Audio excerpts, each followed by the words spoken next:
একেবারে সময় বেঁধে দিয়েছেন মুখ্যমন্ত্রী, 72 ঘন্টার ডেডলাইন দিয়েছেন। আর তার মধ্যেই বারুইপুরের ঘটনায় আরও একজনকে আটক করা হলো।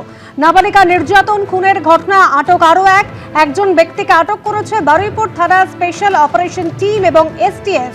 আর এই নিয়ে বারুইপুর কাণ্ডে আটকের সংখ্যা বেড়ে হলো 4 জন। আবির দত্ত আমাদের প্রতিনিধি সরাসরি রয়েছেন আমাদের সঙ্গে। আবির, এর আগে 3 জনকে আটক করা হয়েছিল, তাদের জিজ্ঞাসাবাদ করা হচ্ছিল, আর এই নিয়ে 4 জন মোট আটক করা হলো। কে এই ব্যক্তি, ঘটনার সময় কিভাবে তার যোগ রয়েছে?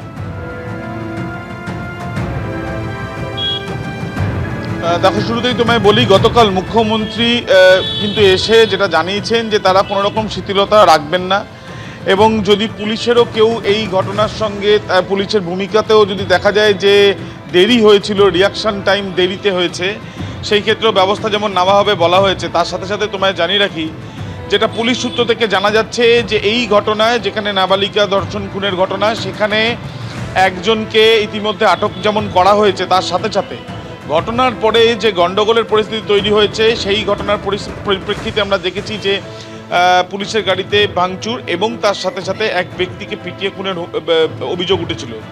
সেই বিষয়তেও কিন্তু বেশ কয়েকজনকে আটক করে জিজ্ঞাসাবাদ করা হচ্ছে, এমনটাই জানা যাচ্ছে।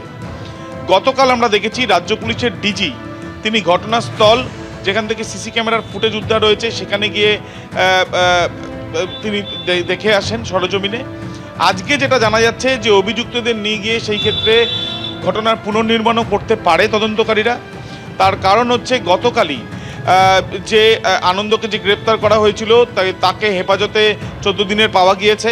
তাকে গভীর রাত পর্যন্ত জিজ্ঞাসাবাদের প্রক্রিয়া চালানো হয়েছে, এবং তার মাধ্যমে এবং এর আগে যাদেরকে হেফাজতে পাওয়া গিয়েছিল তাদেরকে জিজ্ঞাসাবাদ করে মূলত জানার চেষ্টা চালানো হচ্ছে যে পুরো ঘটনাটি কি ঘটেছে।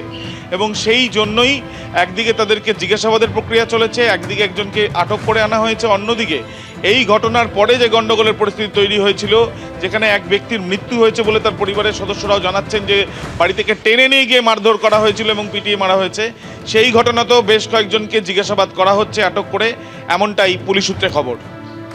ধন্যবাদ আবির।